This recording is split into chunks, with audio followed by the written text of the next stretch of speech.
আর মনের কথা বলছো? মনে মনে তো কত লোকে কত কথা বলে, ওসব কথা আমি ধরি না কো। এই দেখো, ওই নার্গিসের কিছু জিনিস এ বাড়িতে ছিল, ওই কয়েকটা বই খাতা, জামা কাপড় আর কয়েকটা চুড়ি, ওইসব তা আমি সব পুটলি করে রেখেছি। এগুলো নয় গঙ্গার জলে ভাসিয়ে দেবো, নয় কাউকে দিয়ে দেবো। হ্যাঁ, আমি ওই মেয়ের সব চিহ্ন সরানোর জন্য এত খেটে মরছি, আর তোমরা কি?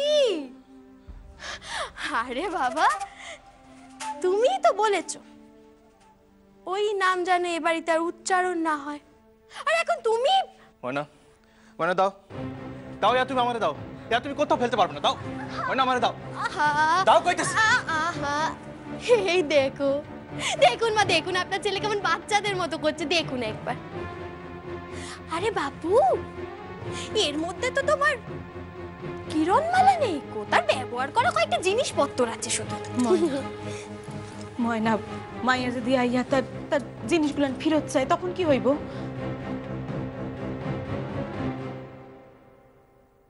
কি যে বলেন না মা আপনি, সত্যি সত্যি তার যখন আসল জিনিসখানাই খোয়া গেছে, তখন আর সে এসব বস্তু সামগ্রী নিয়ে কি করবে বলুন তো দেখি। এ তো ওই ছেলের হাতে চুষি কাটি ধরাবার মতো। যাকে যাক,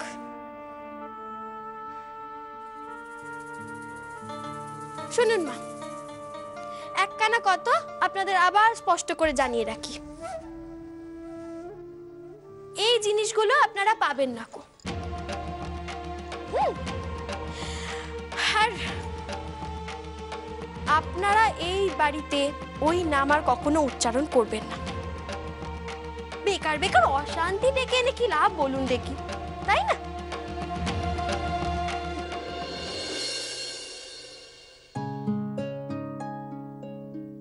আসুন জেঠুমনি। এসো এসো, আমার ঘরে ঢুকতে তোমার পারমিশন লাগবে কেন? এসো।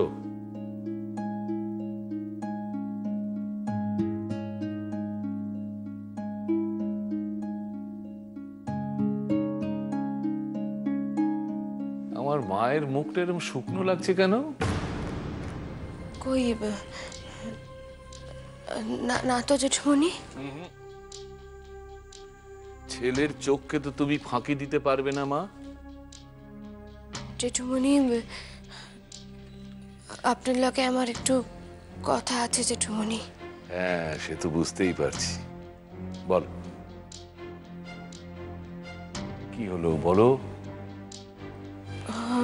জেঠুমনি, আমি আপনারে কথা দিছিলাম যে আপনারে না কইয়া আমি কোনোদিন এই বাসা ছাইরা কোথাও যাব না, কিন্তু হ্যাঁ, কিন্তু হঠাৎ করে এরকম যাওয়ার কথা হচ্ছে কেন?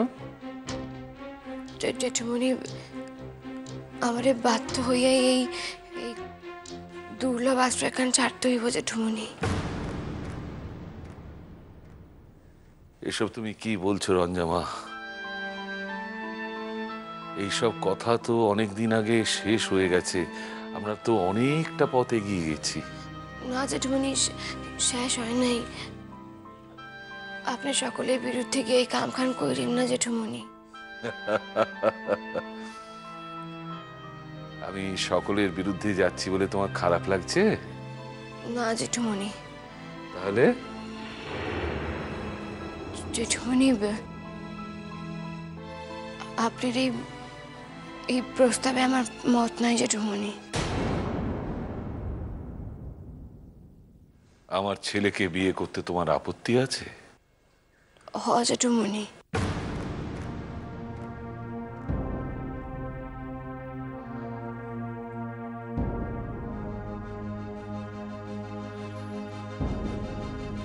কেন আমায় বুঝিয়ে বলবে? আমি জানি যে আমার ছেলে খুব রুক্ষ, কিন্তু মনে মনে সে একদম বিপরীত। বাইরে থেকে যতটা কঠিন, ভেতরে সে ততটাই নরম। জেঠুমনি, আমি তার স্বভাব লইয়া মাথা ঘামাইতেছি না জেঠুমনি। আমি বিয়া লইয়াও ভাবতেছি না জেঠুমনি। বিয়াতেই আমার আপত্তি। কেন?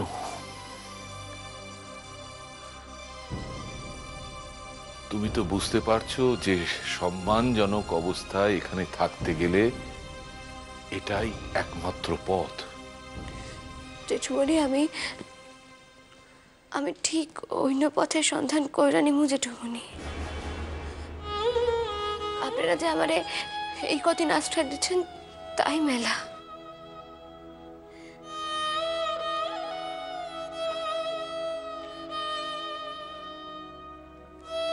কোন সম্মানজনক পথ তুমি খুঁজে নেবে রঞ্জা, সেটা তো আমাকে জানতে হবে। আমি তো এইভাবে দায়িত্ব এড়াতে পারি না। আর আমি ভুলতেও তো চেষ্টা করতে পারি না যে আজ তোমার এই অসহায় অবস্থার জন্য আমার ছেলেই দায়ী। যদিও সে ইচ্ছে করে কিছু করেনি, কিন্তু তার দায় আমি এড়াবো কি করে? এইভাবে তো তাকে আমি মানুষ করিনি। না জেঠুমনি, কি না? আপনার ছেলে লিগা আমার এই অবস্থা হয় নাই জেঠুমনি।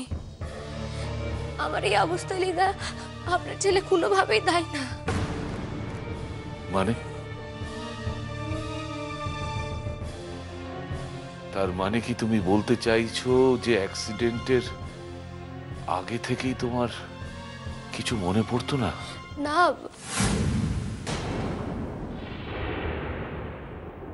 আমি কি ফান্দি পড়লাম আল্লাহ? আমি কি সব সত্য কথা কইয়া নিম? কিন্তু তাহলে এতদিন যে এত মিথ্যার চাল বলছি তার কি হইব? আবার জেল থেকে ছাড়া হইবা কেমনে? আল্লাহ, আমি কি করুম? বোকা মেয়ে, বোকা মেয়ে। আমি বুঝতে পারছি যে তুমি আমাকে গলিয়ে দিতে চেষ্টা করছো, কিন্তু আমার চোখকে আমি বিশ্বাস করি রঞ্জা। আমি জানি যে জেনে শুনে তুমি কোনোদিন কাউকে ঠকাতে পারো না। তাছাড়া আমি তো ঈশ্বরের নির্দেশ পেয়েছি। তাহলে এত মেয়ে থাকতে তোমার সঙ্গেই বা আমার ছেলের অ্যাক্সিডেন্টটা হবে কেন?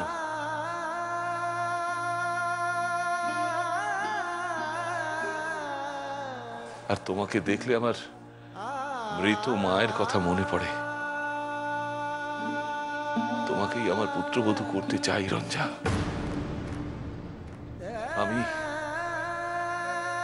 আমি তো চিরকাল এমন একটি মেয়েকে চেয়েছিলাম, এমন লক্ষ্মীমন্ত মেয়ে যে আমার পুত্রবধূ হবে।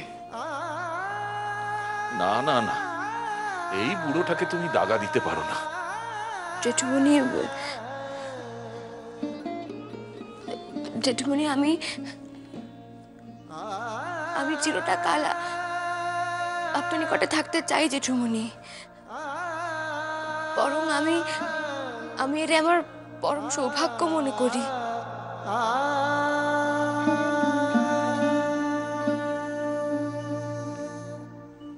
জেঠুমনি, ওই সম্পর্কের বাঁধনে আমার বাইদেন না জেঠুমনি। না না, তুমি বুঝতে পারছো না রঞ্জা। তোমাকে যদি একটা সম্পর্কের বন্ধনে আমি না বাঁধি, তাহলে তুমি এই বাড়িতে থাকতে তোমার অস্বস্তি হবে। তুমি নিজে সেটা অনুভব না করলেও অন্যরা তোমাকে জোর করে অনুভব করাবে। আর তাছাড়া আমার ছেলের বিয়ের ব্যাপারে একটু জটিলতা হতে পারে। আমি তো এলিকায় কইতেছি যে আমি অন্য কোথাও থাকি, আপনি আমার ব্যবস্থা কইরা দেন। না না না না না না রঞ্জনা, দেখো আমি তো চিরকাল বেঁচে থাকবো না। তোমাকে আমি এরকম অসহায় অবস্থায় ছেড়ে দিই কি করে বলো? অতটা অমানুষ তো আমি নই। আর একবার যখন তোমাকে আমি আমার মৃত মায়ের মতো দেখেছি। না না না না, অসম্ভব অসম্ভব না। তুমি আমার ছেলেকে বিয়ে করতে চাইছো না তো, কিন্তু আমি বলছি বলে আমার ছেলেকে তোমার বিয়ে করতেই হবে। হ্যাঁ, তোমাকেই তোমাকেই আমার পুত্রবধূ করবো রঞ্জা। তুমি কোনো রকম আপত্তি করো না। আমি খুব শিগগিরই একটা পাকাপাকি বন্দোবস্ত করে তোমাকে একটা অচ্ছেদ্য বন্ধনে আমি বেঁধে ফেলবো। তুমি আমার পুত্রবধূ হবে, এটা আমার শেষ কথা। তুমি বুঝতে পারছো?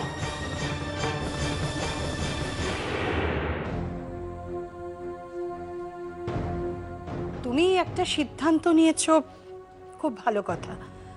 পরিবারের সব থেকে বড় হয়ে তুমি যে কোনো সিদ্ধান্তই নিতে পারো, কিন্তু একবার ভেবে দেখো যে এটা কিন্তু আর 5টা সিদ্ধান্তর মতো নয়। দুটো ছেলে মেয়ে একসঙ্গে কি করে কাটাবে যদি তারা কেউ কাউকে পছন্দ না করে? রঞ্জার পছন্দের দায় আমার, সে ভাবনা তোমাদের না ভাবলেও চলবে। তুমি শুধু তোমার ছেলেকে বলো বলো ওকে যদি এই বাড়িতে থাকতে হয় তাহলে আমার কথা শুনে চলতে হবে। এটা কিন্তু আপনি একদম ঠিক বলছেন না দাদা। একজন মানুষের ইচ্ছে অনিচ্ছের ওপর আপনি আপনার ইচ্ছে অনিচ্ছে জোর করে তো চাপাতে পারেন না, না? আর তাছাড়া আরেকটা কথা, এই মেয়েটার তিনকুলে কে কোথায় আছে আমরা কেউ কিচ্ছু জানি না। ভবিষ্যতেও জানবো যে এমন কোনো কথা নেই। এমত অবস্থায় জাস্ট একটা অ্যাক্সিডেন্ট হয়েছে বলে তাকে আমাদের বাড়ির ছেলের বউ করতে হবে, এটা কিন্তু অন্যায়। জাস্ট একটা অ্যাক্সিডেন্ট? আচ্ছা ঠিক আছে, ধরে নিচ্ছি খুব গুরুতর। ধরে নিচ্ছি মানে কনসিডার করছো? আমি যেটা বলতে চাইছি সেটা কিন্তু আপনি বুঝতেই পারছেন না। আচ্ছা ধরুন যদি যদি সৌম্য বিবাহিত হতো তাহলে? যেটা নয় সেটা নিয়ে প্রশ্ন তুলে লাভ কি? আর তোমরা কি চাও না যে সৌম্যর একটা ভালো জায়গায় বিয়ে হোক? মেয়েটা জাত ধর্ম কিচ্ছু জানি না, কিছু না জেনে যে। অসাধারণ অসাধারণ। মেয়েটার জাত ধর্ম জানা নেই, অথচ তার কাছ থেকে সার্ভিস নিতে কোনো রকম আটকাচ্ছে না তোমাদের। রান্নাঘরের সমস্ত দায় দায়িত্ব তার উপর চাপিয়ে দিচ্ছ, নিজেদের সুবিধে মতো তার কাছে সেবা নিচ্ছ। আর মেয়েটা এখানে বিনে পয়সায় খাচ্ছে থাকছে বলে তোমাদের সুখের জন্য মুখ বুজে কাজ করে যাচ্ছে। এতে তোমাদের কোনো রকম অসুবিধা হচ্ছে না? কাইলে আমি ঘর খুঁজতে বাইরে হমু, যেমন কইরে হোক এইখান থেকে আমার যাইতেই হইব। আল্লাহ যত তাড়াতাড়ি সম্ভব আমার যাইতেই হইব। বেশ, এটাই যদি কথা হয় তাহলে কাল থেকে ওকে আর রান্নাঘরে ঢুকতে হবে না। ওকে কোনো কাজ করতে হবে না, আমাদের কোনো কাজের দরকার নেই। তাই বলে ওকে ছেলের বউ করতেও পারবো না। আরে সৌম্যটা বড় হয়েছে, তার তো একটা নিজস্ব মতামত আছে নাকি? তোমাদের কি মনে হয় যে আমি আমার ছেলের খারাপ চাই তাই জোর করে এই মেয়ের সঙ্গে বিয়ে দেওয়ার চেষ্টা করছি? দিদি ভাই, তুমি এবার সৌম্য যে কথাগুলো বলেছে সেগুলো দাদাকে বলো, না হলে দাদা না বুঝতেই পারছেন না ব্যাপারটা কতটা সিরিয়াস হয়ে যাচ্ছে। কি কথা বলেছে সৌম্য? সৌম্য বলেছে যে বাবা যদি এরকম জেদ ধরে বসে থাকে তাহলে ও আবার আমেরিকায় চলে যাবে। দেখো বাপু, এই পরের বারের মেয়ের জন্য আমি আমার নিজের ছেলেকে চোখের আড়াল হতে দেব না। বুঝেছি। দাদা, এটাকে জেদের বিষয় হিসেবে না ধরে একটু খোলা মনে ভাবুন না। আমরা কিন্তু প্রত্যেকে মেয়েটার ভালো চাই, কিন্তু তাই বলে সৌম্যর বউ করার কথা ভাববেন না। বেশ, তাহলে তোমাদের কথাই থাক। সৌম্য কি বাড়ি ফিরেছে? হ্যাঁ, এসেছে। আগে তো কথাবার্তা বলতো, এখন তো কথাই বলে না। কথাবার্তা আর বলবে কি, বেচারা তো সবসময় ভয় ভয়েই থাকে। তোমাদের মধ্যে কেউ সৌম্যকে একটু ডেকে পাঠাও। না, আমি যাচ্ছি। আমার লইয়া এত চিন্তা তোমাকে করতে হইব না। আমি কোনো সুযোগ সন্ধান করার লেখা তোমাকে পাশে পড়ে নাই। আমার যদি অন্য কোনো উপায় থাকতো তাহলে আমি কিছুতেই থাকতাম না এখানে।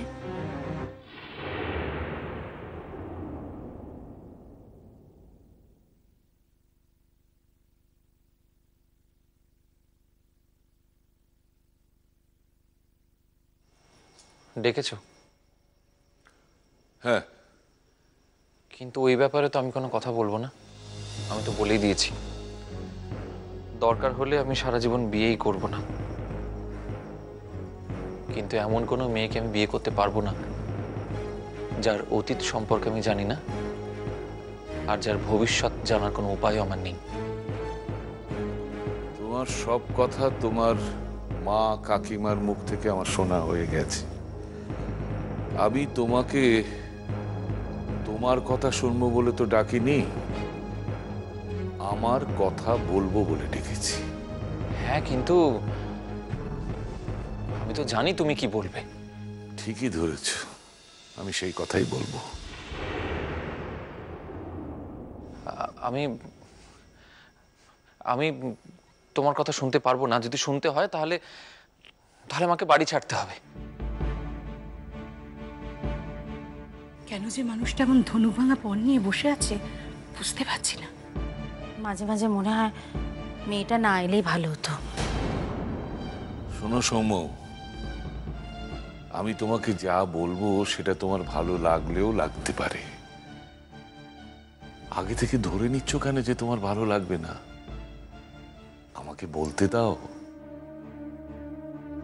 দেখো, আমি ঠিক করেছি যে তোমার উপর আমি আর কোনো রকম জোর করব না। সত্যিই তো,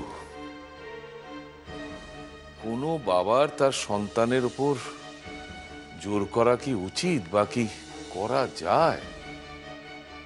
যায় না। বিশেষ করে সেই সন্তান যখন সুপ্রতিষ্ঠিত, তার তো একটা নিজস্ব মতামত থাকতেই পারে। তাই আমি ভেবে দেখলাম আমিই সরে আসব। বাবা, আমি দেখো, শেষ কটা দিন আমি আমার নিজের জীবন বোধ নিয়ে একা চলতে পারবো সৌম্য। কথাটা সত্যি এই যে এসেছি তো একা, যেতেও হবে একা। কার উপর খবরদারি করবো বলো তো? কারো, কেউ তো কারো নয়। তুমি মনে এই নিয়ে কোনো খেদ রেখো না। তোমার বাবার ইচ্ছের দাসত্বে তোমায় থাকতে হবে না। বাড়ির সকলকে নিয়ে নিজের পছন্দকে অগ্রাধিকার দিয়ে সুখী থেকো, সুখী থেকো।